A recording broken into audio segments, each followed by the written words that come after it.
tell me, when President Trump called you by name, and your dad, and recognized you, and what did that, that's such a moment. How did that make you feel? Great, but I was not expecting him to give me an actual badge for Secret Services. I ain't gonna lie, my jaw dropped all the way to the ground. I could barely even pick it up. What did you think was gonna happen? I had no idea because nobody told me. And the funny part is everybody knew, they just didn't want to tell me. They told your dad maybe ahead of time? No, they didn't. They didn't even tell my dad. Oh, yes, the United States Secret Service. That's pretty special. I did have the FBI, but I don't think that's my favorite no more. Well, my top 3 favorite is Secret Service, FBI, and ORG. That's the top people that you don't want to mess with. That's a pretty big deal. I see you're in uniform. After this, I don't think my friends are going to be able to talk to me. You think they'll be a little bit envious? Pretty much. Yeah. What do you think of President Trump? I mean, what's it like to be in a room with President Trump, and all of a sudden, you're in that room, and your name is called, your dad's holding you up, you find out you're a member of the Secret Service. I mean, nobody can even imagine what that's like. I ain't gonna lie, I think I need to lay off the junk food, because he said he almost broke his shoulder. But what a moment, right? Pretty much. I'm gonna be honest. That day that I woke up and my dad told me that, I thought he was just joking. What did your dad tell you? He told me, you know who just called me for I don't know how he said it. I'm just gonna let him not say it because I'm stuttering. What happened, Dad? I told him, you ain't gonna believe me, but I'm not gonna tell you that, but you'll never believe who called you. You'll never guess in a million years. And he said, not President Trump. I said, I don't know. So I played it off for a few days, and then I just gave him some clues, and he kind of figured it out on his own. I just told him, yep. He was like, what? I said, how you think I felt? I thought it was a scam call. I really did.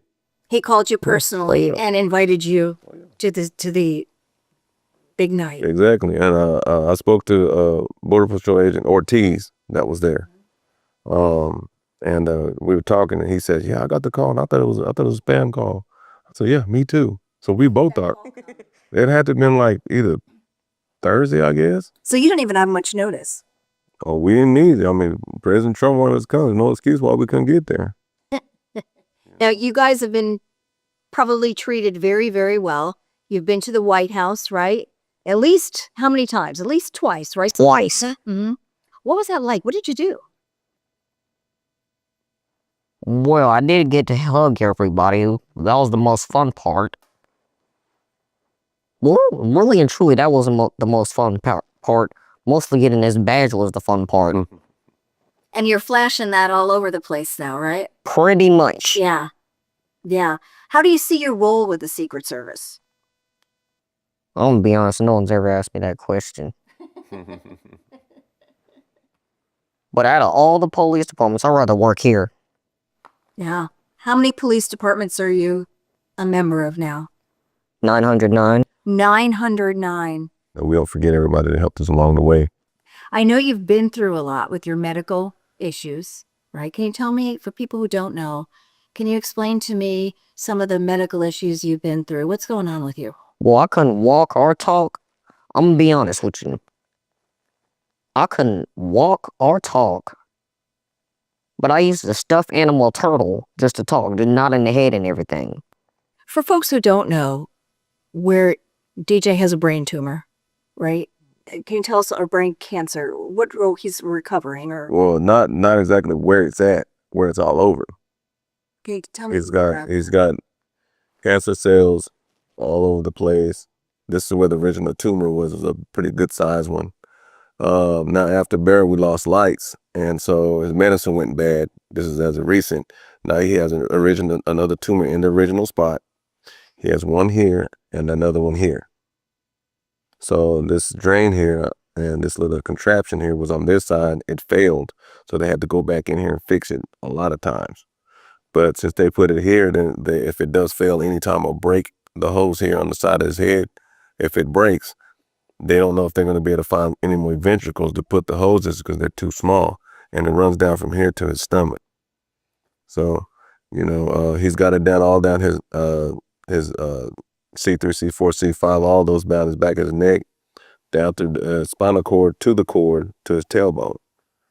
So, I mean, eventually he won't be able to walk, but we're not gonna bring that existence. We just won't say we're gonna keep on rolling. They got a singer called King George, and he loves some King George. He said, "Oh yeah, we're gonna keep on rolling." So we're gonna keep it rolling with no excuses. We don't have bad days. We do not have bad days, and we just, what the country folks will say, we just get her done, and that's what we do. I love that expression. Oh yeah, I gotta get her done. Okay. But yeah, he's definitely resilient. And he had advanced stage of cataracts. We know he couldn't see. He wouldn't say nothing. So you're still fighting. You're still fighting. You know what's crazy to me? If I can't walk and we come here with that wheelchair, we should play that song. Keep on rolling. Yeah. How do you feel? Great. I don't think I've ever spoken God so much in my life until after the fact, because I had to try to figure it out. This is a school of life, high school of life, and we're supposed to learn things, and God gave me this great brain of ours to use. It's better than a computer. And I said, well, I need to analyze this and figure out what's going on. There's a lesson behind this. Maybe I can be depressed and feed this energy to him, and then he'll want to give up, or I can sit there and just start doing everything for him. He doesn't do anything for himself. Well, if you don't use it, you lose it. So I said, no, I'll tell you what, we're gonna go out and let everybody lay hands on the child with cancer because you don't see a child with cancer. I said, do you want to do that? He said, yes, sir. I said, do you know the risks involved? He said, yes, sir. And he says, I mean, God's got me. And I said, okay. So we went out and we started seeing people. He would hug him. He said, God got me. And I couldn't stop him, And so he kept on rolling. Said, nah, then he went from hugging to rubbing bald heads for good luck. And obviously he rubbed a lot of bald heads and it worked. So, you gotta stay blessed, faithful, be faithful and prayed up. You gotta be positive at all times. How old was he when he was diagnosed? He was 6.5 years old, so he's been battling it. He's 13 now, half his life. Wow. So, grown folks, I don't think we could have took that. Some of us would sit there and put the liquor business out of business, drinking a lot. We'll smoke ourselves to death for something. I don't know. We just give up. But we'd have probably done that the second or third time. He's at 13. Do you see him squealing? Do you see him treating people bad because they don't agree with him? Do you see him talking about people? I mean, do you see him sitting over and don't have interaction with you because you're a little bit different? He doesn't do that. I wouldn't let him think that's not what I teach. I teach the same thing my kids. My dad taught me. We all live in this worldly house together, and we're all neighbors. And he said, love thy neighbor, and that's what we're going to do. And we try to do what's in the best interest for all of us at the end of the day. Because at the end of the day, I'm going to need you sooner or later. We all going to need each other. Do you think he was, in a way, he was a role model even in that room last night? Well, I tell you what, you used the term, we're in a room full of politicians. No, we were in there with a group, just a good, wholesome American folks, all actual real people that actually had real things going on and felt the genuineness of what's happening, because this is we're just one of the stories from last night, And so those are actual people that were down there. Regardless of people would say they were politicians while they were listening to Mr. Trump. But when they turned around and started listening to our stories and clapping, they would turn into regular people. And that's what you want. You want regular people to do things. And those are great, wonderful people, regardless of it all. I'm sure the people on the other side, they're great, wonderful people deep down inside there. But I don't know what happened. It was very heartbreaking. I just couldn't. I looked at him, he was devastated, and I just didn't know what to tell him because I was totally unexpected. I just was like, I can't believe this, but I'm sure, they have a little time to think about it because they thought they were ruining the party, but guess what? It kept on going.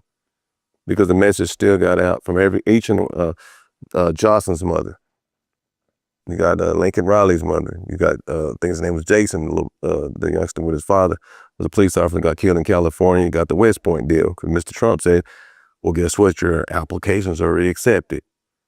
Made him sit down. I'm talking about he dang near passed out. Devarjaye walked up, gave him a 5. Excited. There's a lot of people. You got the family of the gentleman that got killed in Butler. You know, I can just go on and go on and go on, and Mr. Ortiz. Everybody's got a story to tell, but it's real stories. And it wasn't a political move because none of us knew about it. These are real stories, real people that's willing to go out on a limb to try to make a difference without thinking about it. But with all things great, it comes with great sacrifices. God just chose us to do it because he felt like we were strong enough to do it. And guess what is happening? But to see the other side of the room not even stand up for, Jocelyn's mother while they were telling the story, I just couldn't believe it. And then Lincoln Riley. These are mothers you're talking about. We'll come back to the fathers in a minute. The mothers, come on now. You couldn't stand those mothers on that side. You didn't agree with that. Why? Why is that? We didn't agree with cancer, but we stand up against it, don't we? Yes, sir. But we don't be nasty to people. Just don't have time for it. We got other things to do because that's distraction. We don't need distraction when you stay focused. When you toe that line and keep our feet planted to the ground and think about each other. Because one of these days, your tokens in life to play this life of games, of the games in life, you're going to run out, and guess what? Your game's over. And then you're going to be wondering why you're sitting there counting your last few minutes of your life saying to myself, was it worth it? Be fair, be impartial, be unbiased, do what's best in the best interest that you can sleep good at night, and you'll be good to go. Look at him. We got everything we're working against him, but everything's working for him. What do you do that you love besides enforce the law? Mostly drawing stuff. Sometimes when I get bored and I don't feel like drawing, I remember from last year, I was so goddamn bored. I wrote 10 true facts about God, and I really shouldn't have kept those things because I was going to copy them, but I just gave them away that quick. So you're very faithful. God is very important to you? Mm-hmm. Tell me about that. That's exactly what I do when I'm done with all my assignments. I'll be finding like a piece of paper or anything, go ask for a piece of paper, and as soon as I'm done with that, I just go back on the laptop. And you work. It's crazy. The teacher tell us not to go on YouTube, but guess what? We just do it anyway. She tell us to use the headphones just for the assignments, but we don't do that. We don't even like listening to the teacher for some reason. We just be listening to music. What's the road ahead for you guys with his diagnosis and his medical, or where are we at, and what happens now? Well, we'll go back to that song that I was telling you about, King George, Keep It Rolling. We're going to keep it rolling. I'm sure he can tell you better than it sound better coming from him, but he can tell you how long he wants to continue doing this, and I'll take him everywhere because, I'm his dad, but I got upgraded to a position of chauffeur. So I drive him everywhere. We prefer it that way. Plus they get to see what the country looks like, and they get to experience it, have a little bit more memory and things of that nature. It keeps everything moving fluidly, What do you feel like when you wear that uniform? Proud and safe. It's very impressive. Oh, he's got a stash of uniforms. We've got 17 of them in that bag. You have 17 uniforms in your bag here? Mm-hmm. And if you'd like to get a shot of it, we'd like to either. We sure would. How proud are you? Oh, I'm beyond proud. None of these children has to be here. Nobody. And you gotta go out on a limb for them. You got to. Might not have it all, but I give you what I got. It's like with the medicine they have 5 months to live. Who wants to hear that? About anyone, especially your child. That's out of order. 5 months, 6 years ago. I know that. I know. But when they approached us about the experimental medicine, they needed this patient for the study. I was like, well, can you give me more than 5 months, maybe 10 minutes or an hour? I'll take the deal. Something's better than nothing. That's what the old folks used to say. I said, well, let's go, like my dad said, let's give it a go. And we took it. It drew blood from me. I don't know. I swear they sucked a lot of blood out of me and stuff. So, I mean. What dreams do you still have? I mean, last night was pretty big. Is that the biggest, or do you have more dreams that you want to fulfill? I'm not sure about that yet. But if I did, honestly, I'm just gonna keep on doing this. Do you pray? A lot. A lot. What are your prayers like? I'm gonna be honest, I do not know how to answer that. Sing that one song that got you through. I just can't keep this out of my head. This song called Inside Out. It goes like this. Inside out. Inside out. You must serve my Jesus from the inside out. I know I'm a child, but I may not know very much. I know the word of God is true. If you read the Bible, you'll have a little room for doubt. Standing in this spirit is from the inside out.